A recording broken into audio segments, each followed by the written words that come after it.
أهلا بكم من جديد النهاردة. عنوان الفيديو بتاعنا الأسماء الحقيقية للفنانين. هنبدأ على طول عشان ما نضيعش وقت لأن عندنا كمية فنانين كبيرة جدا. عايزين نعرف أساميهم الحقيقية كانت إيه قبل ما يدخلوا عالم الفن. في البداية هنبدأ بالفنانة الكبيرة يسرا. كان اسمها سيفين محمد نسيم. جه منين بقى اسم يسرا؟ كان ده اسم الدلع بتاعها. رقم اتنين طبعا عبد الحليم حافظ، اسمه كان عبد الحليم شبانة أو عبد الحليم محمد شبانة. وطبعا بعد ما سمع صوته حافظ عبد الوهاب، اللي هو اكتشف موهبته، ساعده في بداية مشواره وأعطاله مشواره الإذاعي، واستخدم اسمه حافظ بدلا من شبانة. أعطاله اسمه، بالتالي بقى اسمه عبد الحليم حافظ مش عبد الحليم شبانة. رقم ثلاثة نجوى فؤاد. هنقول كان اسمها عواطف محمد عجمي بيومي. اتولدت في اسكندرية من أب مصري وأم فلسطينية. رقم أربعة عندنا الفنانة الكبيرة ليلى طاهر. كان اسمها شروت مصطفى إبراهيم. بدأت حياتها كمذيعة في التلفزيون المصري، وبعدين اكتشفها المخرج رمسيس نجيب، واختار لها اسم بطلة من بطلات رواية إحسان عبد القدوس، واختارت هي ليلى الحباني المطربة ليلى مرادي. هنقول رقم خمسة المطربة شادية، كان اسمها فاطمة أحمد شاكر. مواليد منطقة الحلمية الجديدة في حي عابدين في القاهرة، وتم تغيير اسمها للاسم الفني اللي هي اتعرفت بيه اللي هو شادية. رقم ستة عندنا فنانة شيرين. اسمها الحقيقي أشجان محمد السيد عزام. اكتشفها الفنان سمير غانم وقدمها لأول مرة في مسرحية المتزوجون، وقام باختيار اسم شيرين ليكون الاسم الفني بتاعها. رقم سبعة عندنا الفنان غسان مطر.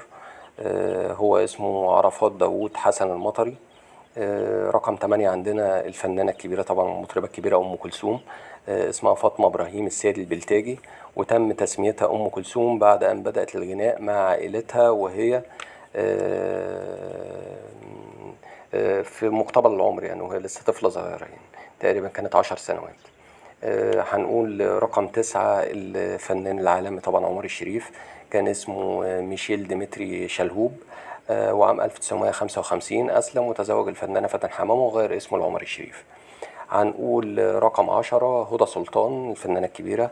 اسمها الحقيقي بهيجة عبد العال، واختار الاسم كان للابتعاد عن اسم العائلة الكبير في طنطا، اللي هي طبعا عائلة عبد العال هناك في طنطا ليها اسم وكده، وعشان كده اختاروا اسم فني بعيد عن اسم العيلة وهي هدى سلطان. طبعا هي كانت شقيقة الفنان محمد فوزي. هنقول رقم 11 نجلاء فتحي. كان اسمها فاطمة الزهراء أحمد. اكتشفها الفنان عبد الحليم حافظ وهو اللي اختار لها اسمها الفني اللي هي نجلاء فتحي. الفنان رقم 12 معانا النهاردة هي نادية لطفي.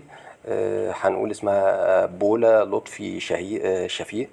اكتشفها رمسيس نجيب برضو وهو اللي اختار لها اسمها الفني. جابها برضو من شخصية فاتن حمامة من فيلم كان اسمها نادية فاتن حمامة في فيلم لا أنام. كاتب طبعا إحسان عبد القدوس برضو. هنقول رقم 13 فنانتنا الكبيرة مديحة يسري. كان اسمها هنومة حبيب خليل. رقم 14 الفنانة والراقصة تحية كاريوكا.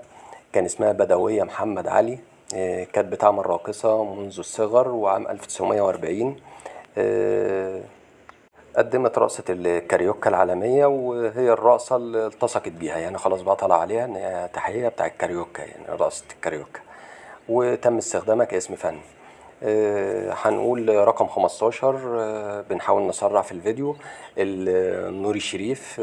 برضو كان الفنان الكبير نوري الشريف كان اسمه محمد جابر عبد الله. بدأ حياته لاعب كرة قدم في نادي الزمالك، وبعدها دخل المعهد العالي للفنون المسرحية وتزوج بوسي، واسمها الحقيقي على فكرة بوسي صفيناز أدري، وأختها هي الفنانة نورة واسمها الحقيقي هو أدرية أدري. الفنان معانا رقم 16 هي الفنانة الكبيرة لبلبة.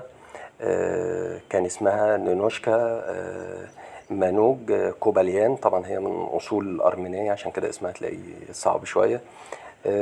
وقدم السينما الكاتب أبو سعود الإبياري، وأعطاه اسمها الفني الحالي عندما لاحظ موهبتها في التمثيل والتقليد والرقص والغناء، فقال ده انت لبلبة، يعني حاجة بتعمل 100 حاجة في وقت واحد يعني.